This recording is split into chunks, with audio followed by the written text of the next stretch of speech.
This is Superstar Medical, and then we are the #1 manufacturer when it comes to ICU and intensive care of ventilator equipment. And today I will be introducing to you our S1100 ICU ventilator. Right now we're actually in our intensive care unit. This is the simulation room, so I will be introducing this machine to you. For startup, like I said, this is our ICU 1100 ventilator. It's divided into 3 compartments. For here, we have the ventilator, and then here, this is the humidifier, and then here is the air compressor, and then the other things are the accessories. So I'm going to start up to explain this machine in depth. So once you turn on the machine, automatically it goes into self-testing mode. So once you're in the self-testing mode, like I mentioned, this machine can be used for pediatric and adult. But for the pediatric patients, it can be used also for neonatal, but then they have to be above 2 kg. So, like I said, this is the 2-step bar mode in the self-testing. So you have VTH, which is for adult, and VTL, which is for pediatric and neonatal above 2 kg. So for now, I will select the VTL, which is for the neonatal and that of the pediatric patients. So once you press it, and then our machine is touchscreen and then it's manual, so you can use it both ways. So once you test the VTL mode, it directly goes into this ventilation interface. Once you are into the ventilation interface, you have to select the type of ventilation mode that you want. So we have so many ventilation modes here. We have the IPV, AC, CMV, PCV, PSV, and the list goes on. So it's based on the doctor choice of ventilation mode they want to use. You can select it. You can just use this manual, or you actually just touch. So for now, I'm going to use the IPV. Here, and then you confirm here. So once you use that ventilation mode, it comes into this interface. With this interface, the machine actually have an alarm system, and it's divided into several parts. Up here is the alarm box. Here is the alarm box. It helps doctor to know whether the machine is running in a good state. So the alarm box that our engineer produced is it's either yellow or it's red. When it's yellow, it's normal. But then when it's red, that gives the doctors alarm that there's something wrong with the machine. And then here is the waveform. We actually have 3 waveforms. Within this waveform, it can be changed to loops based on the doctor's preference. And then here we have the adjustment parameters. These parameters, it is for just in case the doctor wants to change the parameter for the patients, so they can change it from here. And then from here, we have the patient monitor. This has to do with the patient vital signs and how the machine is running with the patient. So based on these 2 parameters, the monitoring parameter, the adjustment parameter, and the monitoring parameter, you can use it. The physician can use it to actually work on the patient. And then, having said all of this, I'm going to talk to you about the main function of this machine. And you see here, like I said, the machine is a touchscreen machine. So there are so many functions here that the physician can use to actually operate this machine. And then before I proceed, like you see up here, there's our ventilation mode to remind doctors that this machine is always in the IPPV mode. This is like a self-testing care that our engineer use. And then the type of patient that is used, the VTL here. For this VTL, it helps tell the physician that this machine is actually being used for pediatric patient. And then the next thing here I will do is the parameter setting. Once you select the parameter setting, it goes back to the previous ventilation system. Our engineer designed this technology because they wanted us to have a better equipment. So this IPPV here, it will help the machine to keep this ventilation mode will help the machine to keep running. It doesn't have to go back on standby mode, because if the machine goes back on standby mode, it will stop the ventilation process and it will create harm for the patient. And then we didn't want that to happen. So once you select the parameter setting, within the parameter setting, we have the IPPV, AC, CMV, PSV, and then let's go on. So once you select the ventilation mode, and then you can continue, you can confirm confirm it here with touchscreen, or you can select it here. And then the next function is the alarm setting. With the alarm setting, we have two columns. We have the limit and the info. For the limit, we have the FRO, that is the oxygen concentration, and then we have the minutes volume, the peak, and then the ETCO2. So, for the oxygen concentration, normally our engineer designed it with a factory setting that has to do with the atmosphere of China. But then, if your country has different atmospheric condition, you can change it. But then, our engineer have already set it to pre-factory setting to 100. Our engineer set it to 100 instead of 18. So, this 118 means, assuming that the oxygen concentration goes above 100, the machine will self-alarm, will put on an alarm. And then if it goes below 18, it will create an alarm as well. And then the next one is the info. This info, it helps for the maintenance of the machine.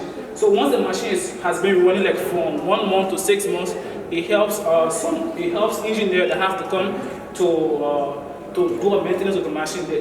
This info it has to do with all the records of alarms that was done within this machine. So if the engineer you see this portion, they will have to look at the information, then they have to maintain the machine and keep it running. So once you use this alarm info, and then you are done with this alarm info, once you are done with the alarm info, you can actually reset it here. You select reset, it will be good to go. You can easily exit as well. And then the third function is our system setting. Within our system setting, like I mentioned, we have graphs that has to do with the waveform. Some doctors have different preference when it has to do with the waveform, so they can create their own waveform. As in, once you use it here, this is the manual function. But then you can actually use the touchscreen as well. You can select here, and then you select the loop. Once you select the loop, you exit. Now there's a loop here. If you look in it, there's a loop. So we have two waveforms, and then we have the loop here, indicating that there's a loop within this machine. So after that, we have the environment. Within the environment, we have languages. So we have different customers from all over the world, and then we produce the machine in different language form. But maybe you have your own language that you want us to self-customize. You can send out your software, and then we help import your language into our system. So we have English, French, Chinese, and the list goes on. And then for this zero pressure, it has to do with the machine. But then it's advisable that physician don't press zero pressure except the machine is actually malfunctioning. And then the next thing is the FRO2. That has to do with the oxygen concentration. Like I mentioned before, within China, the oxygen concentration is 21 to 100. So once it's above 21 to 100, the machine will self-alarm.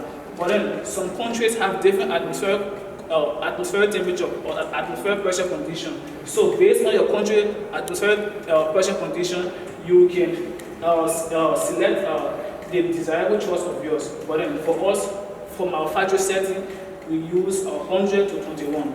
So that's for China. But then for your country, maybe your country is like 91 to 20. So it's based on your own preference. And then for the time, it has to do with the time. And then this has to do with the oxygen calibration. You can also select the reverse limit as well. And then you exit. The next thing is the nebulizer. Our machine has a nebulizer system. It has to do with the patient that wants to inhale medication and is lying down on the bed. So we have this nebulizer port right here. You can insert the nebulizer port, then you put it onto the patient's nose so that they can inhale medication through the mask. Once you are done with the nebulizer mode, you can just press it here, and then it will stop giving the medication to the patient. And then the next thing is 2 minutes oxygen supply. This 2 minutes oxygen supply has to do with patient that has less SpO2 and then that has just been recovered from surgery. So with the 2 minutes oxygen supply, it gives the patient pure oxygen.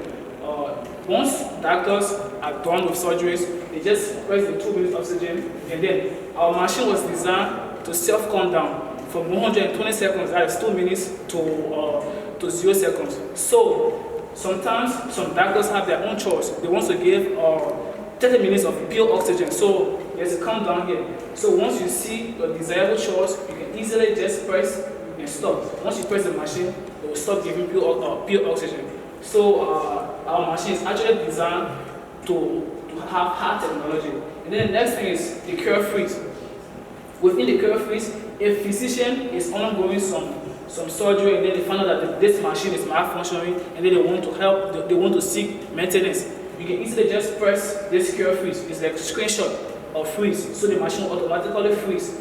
But in the process of the machine freezing, it has to do with also time limit, just in case the physician forget to press it again. After 30 seconds, the machine will start to run automatically. But then once they are done, you can easily press this curve freeze again after you have taken your screenshot, and then the machine will start to run normally. And then these two buttons here, it has to do with the inspiration and the expiration mode. So with the inspiration and expiration mode, it helps patient to actually breathe faster. That has to do with, once you press this inspiration mode for like 5 seconds or 6 seconds, it helps the patient to inspire air like within 5 seconds more. Same thing for expiration. Once you use this expiration mode, it helps the patient to breathe out air more seconds. And then sometimes patients go to the hospitals for diagnosis. It helps in X-ray form, and you can also use this mode for X-ray purposes. And then the next function here is the manual function. That has to do with the patient. It's the same function like the 2-minute oxygen supply, but this has to do with the mixture of air. So the patient consumes both oxygen and that of air for here. So for this 2-minute oxygen is pure, but then for the manual, it has to do with combined oxygen. And then the next one is the log function. This is a self-protective mode that has to do with helping doctors and patients to be in safe environment. For instance, if a patient is here with their family, and then the doctor wants to go up to see other patients, they can easily lock this machine, and then all the modes that have to do with the patient ventilation, it will be locked. Like the parameter setting, the alarm, the system setting, they will all be locked. You don't have to work on the patient safety. And then once you are done with it, you can just press the lock, and then you are good to go. The last mode here has to do with the standby mode. So if the physician is done with the entire surgery process or the entire ventilation process, they can easily put the machine back into the ventilation mode. So once you select the standby mode for 3 seconds, it will go back into the standby mode. Like 1, 2, 3, and then it's done. So that does it for our machine, its function. So after having discussed this ventilation mode, I will go down to our humidifier. This humidifier will help patients to breathe out air, that the air won't be dry, it will be moist for them. And then our humidifier is divided into 2 parts. Upper part is the water trap, and the down part here is the basement. We have 2 types. So the basic one, normally this one is the hot standard mode. So like for here you will see we have electronic heating system and heating temperature control. You can see the temperature reading from here. So for the water trap, like I said, this water trap, there's a black line here to help tell doctors that you can put water above this black line, it has to be below. And then for the basement, you can set the basement between 3 to 4. That has to do with the normal room temperature. So you can just use it and operate it based on the desired temperature. And then here, the last one is our air compressor. Actually, in China, we have the best air compressor, because right now, the air compressor is actually running, but then our air compressor, it has less noise. So it's from 30 to 40, below 30 to 40 dB. All of manufacturers, the air compressor is high above like 50, and the list goes on. But then we have the best. And then if you can see right here, we have a manual screen that has to do with the temperature of the and the regulation as well. So our company will always strive to produce the best for our patient and our customer. So this air compressor is one of the best so far. So at the back of our machine, we have. So I actually forgot. Here is accessories. This machine here, this is our bacterial filter. Sometimes once you're in the ICU room, patients are prone to getting viruses. So that we have a filter here for the patient to help patient filter out bacteria. And then we have breathing pipe. This is the breathing pipe. but then we have the disposable one and the non-disposable one. The non-disposable one, this is actually this is our disposable, non-disposable. So our disposable our non-disposable breathing pipe is a silicone. You actually use it for after 3 to 4 months, and then you can use a temperature to clean it up. So it's based on patient choice. But because of the coronavirus right now, people prefer the disposable breathing pipe. And then within our breathing pipe, we have a water trap as well. This water trap helps to trap out water, because if the patient is continuously breathing air, there will be water that will be in this pipe. And then this machine was designed to trap the water into this water trap. So it helps save the patient from getting suffocated by water. And then this is our lungs test. This is actually for simulation. Normally physicians don't use it. This is used for just simulation. And then what a physician wants to use this part, they will remove this lung test and use incubator here to help save the patient. And then this is a handler. This handler helps hold this lungs this breathing pipe. So this handler it was designed to be placed either left or right. Why did we do that? We did it because normally in the various hospital and wards, they have so many different design in their ward. So if a hospital is designed to have free space on the left, you can put this machine on the left, and one is designed for the right, you can put this handler on the right. So it's actually based on the wall of the hospital. And then lastly, here we have the ETCO2. This has to do with extra oxygen. So normally if people want extra oxygen, they can use it here. And then the back of our machine, we have extra air that has to do with the central oxygen supply. You can use it as well to plug it to the central oxygen. So having said all of that, we have one of the best machines, and then we hope that you can have features here. Thank you.